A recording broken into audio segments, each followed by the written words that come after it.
Hey all, Ryan here from Planetary Lapidary, and welcome to another episode of Lake Michigan Rocks, where I go over rocks and minerals that I find on the western shore of Lake Michigan, show you some examples, and, give you some info so you may better identify them for your own. So today we are talking about agates, and agates in Wisconsin are, highly debated that they aren't agates because they technically are not. The cold water or the sedimentary agates, how people call them, are not made of the chalcedony. Most agates in the whole rest of the world were formed when super hot liquid rose up, from the ground and filled in cavities and hardened that way. Whereas cold water agate or sedimentary agate was liquid that had minerals dissolved in it that actually went down, went down into the underlying rock and made pockets that look like agate, but technically are not agate. So, we can find Lake Superior agates on Lake Michigan. Unfortunately, I haven't really found many. I think this might be one with those bands in there. I'm going to cut it, but it is translucent, so I think this is chalcedony just with some bands.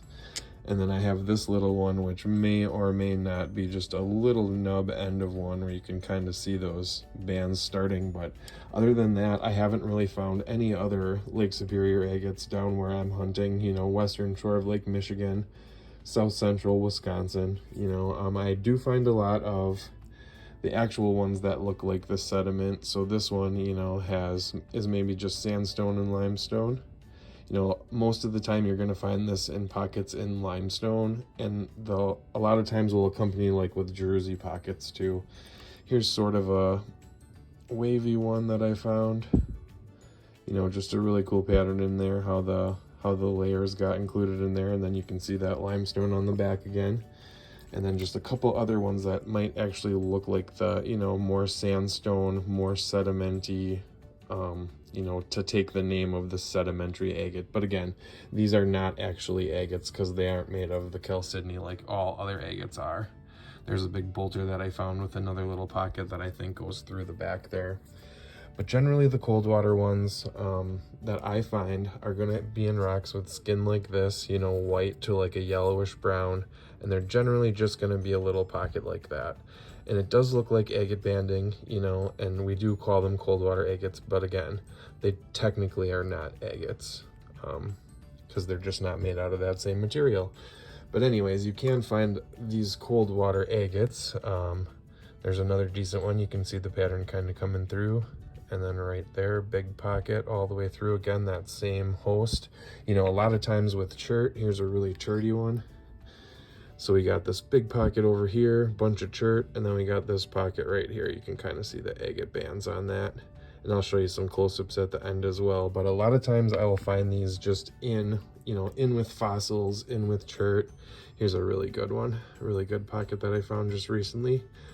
So it definitely looks like an agate pocket, but just not made out of that chalcedony, so that's why we call it cold water agate.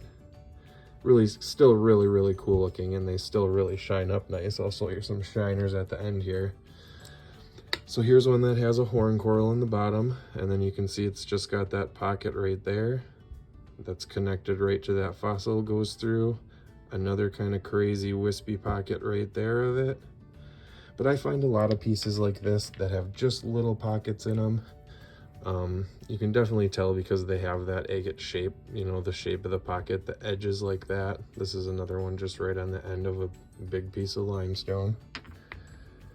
And then I find them like this every once in a while as well, the white. It's very white, like a almost calcite-y material that filled in those lines. You can kind of see all the way around. And this is a piece of limestone again, all the way through there. So that would be like a cutting one, see if there's anything in there. A lot of times they come with these just big clear pockets that are just cutting through stones like this. Like this is a really good example of one. And again, like I said, you'll always see a lot of druzy pockets with these too. So if you have a big cold water pocket like this, there'll usually be some druzy somewhere around it. Just seems to go hand in hand. Here's one that just had a big chunk right on the end of this rock that went all the way around in a stromatoporoid, or maybe some algae. And then there's also a lot of them that you may have a hard time telling the difference. You know, this one is a big piece of Favicites, but it's got this big clear pocket in here, and then it starts to get some defined edges on this side. So really hard to tell sometimes. This may or may not be that, you know, cold water agate, but it's hard to tell. You can find a lot of stuff that looks like it too. You just have to see what the material is. You know, this is another one that just has like a kind of a crazy clear pattern there. But is it cold water? I don't know, maybe. You know, it could just be all silicified fossil. You know, a little pocket there. But it's hard to tell sometimes. But sometimes it's not hard to tell, you know. I find little ones like this. This one obviously has that nice pocket going all the way through it. But again, in the limestone, this is usually that, you know, that yellow or brown skin. Let's see if I can find another one here. But that skin is usually the color that I look for, which is probably why I don't find Lake Superior agates, because they're more red. You know, here's another one that's just with some mudstone skin, some pockets, stromatoporoid on this side, another pocket right there.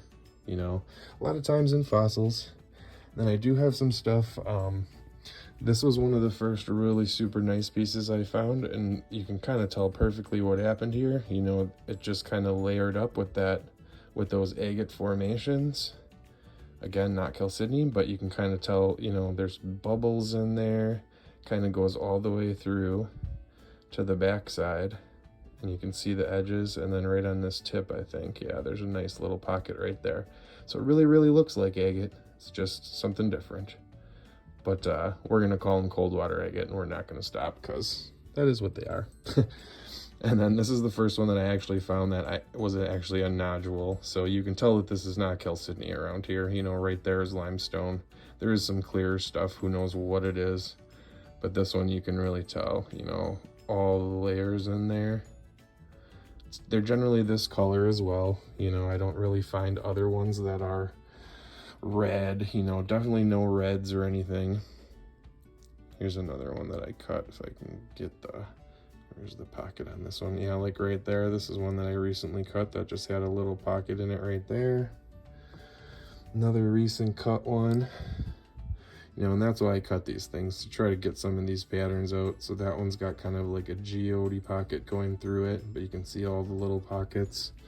And then I do find them every once in a while like this, you know, a tiny little nodule right there in the middle of a stromatoporoid that I cut. You know, this was a slab that I cut, and it just has a tiny little nodge right there. And I think this one too just has a tiny little nodge. Yeah, so, and then this was just a tiny little thing, but you can see the bands on that tiny little nodule that was inside of the stromatoporoid that I cut all the way through there. The only other agate stuff that I actually find on the Western Shore is, you know, like an amygdaloidal basalt. So this stuff will have, you know, agates growing in it. So I do have this one, which, you know, those are definitely agate pockets right there. Maybe a couple little ones there, one there. So I do find little agate pieces in amygdaloidal basalt, but usually not. Like, these are about the only two that I've found that actually have little, you know, pockets that have defined layers in them. So, well, hopefully that was informative and not too long. And hopefully you liked this video. If you did, leave a like, subscribe if you haven't already. Stay tuned for some close-up pictures at the end, and we'll see you in the next one. Bye-bye.